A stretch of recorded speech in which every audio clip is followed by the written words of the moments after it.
Resentment in the inner child, that's a massive one. And one of the things that I've learned really recently has been that the more that I hold on to resentment, let's say for my mother, the more that actually affects me, not her. Because I know the resentment that I feel stays in my biofield. And anyway, I've been doing some work on the whole, mother, father wounds, etc. inside myself the last few weeks. And I made a breakthrough last night that I want to really share with you in the hope that this also helps you too. So I do a lot of dialoguing with my inner child. If I feel like I'm not getting anywhere, just talking to her in my head as I'm going. And anyways, I sat there and I said to her last night, I'm like, you do know it's pointless hating mother, don't you? And LK came out with all the reasons why she hates her, because in LK's mind, her mother should have saved her, For those of you who don't know, my mother had an opportunity to stop the sexual abuse happening to me that happened as a child. She saw what was happening and she pulled the door to and walked into her bedroom and left me. I was only about 5 years of age at the time. She doesn't probably know that I remember that, but I do, because it came back as a flashback and, I did a bit of investigation with it and whatever. And anyway, speaking to LK last night, I said, I get that you're disappointed in mother, that she didn't save us and protect us. I said, however, if we hadn't have had the experience that we've had, then we wouldn't be the amazing inner child healer that we are today. And I could feel LK questioning. I said, sweetheart, if we hadn't had the things that happened to us, how would we be an incredible and amazing energetic healer today?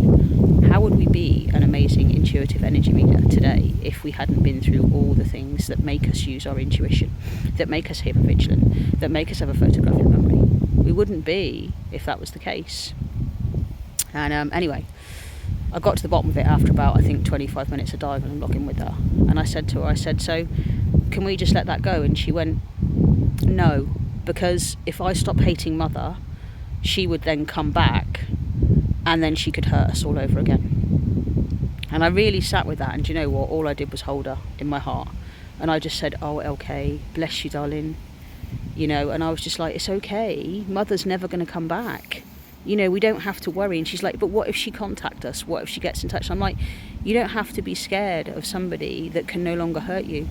I said, because our vibration is so high that it doesn't matter.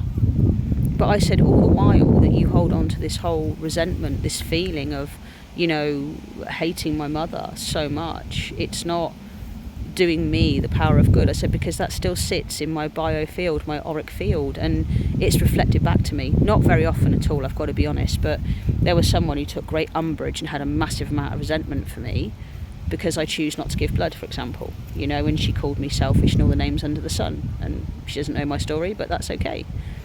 So I'm sharing that with you today because resentment is a massive one for people who've had abuse, be that sexual, be that, emotional, whatever. But we hold on to a lot of anger. And I want you to know that all the while that you hold on to that anger, that will be reflected back to you by other people. Resentment will be reflected back to you by other people. And the more that you're not your true authentic self, you will find fake versions of people until you start being your true authentic self and no longer trying to fake it or make it. Anyway, that's how I'm dealing with resentment, because I actually sat with her and I said, what gives? Come on. And that's what she told me. So for all of you out there doing that inner child work, maybe your inner child is holding on to some kind of pain or trauma, but you need to reparent your inner child and say, I've got you. It's never going to happen again. It's not happening anymore. And I promise you, I will never, ever, ever let anything happen to you again. My beautiful, amazing, incredible inner child. Have a beautiful day, because that's what I'm going to do. Have fun and keep smiling, and know that all of us have an incredible and amazing inner child inside of us, and every one of us has that ability to reparent that part of us. Take care.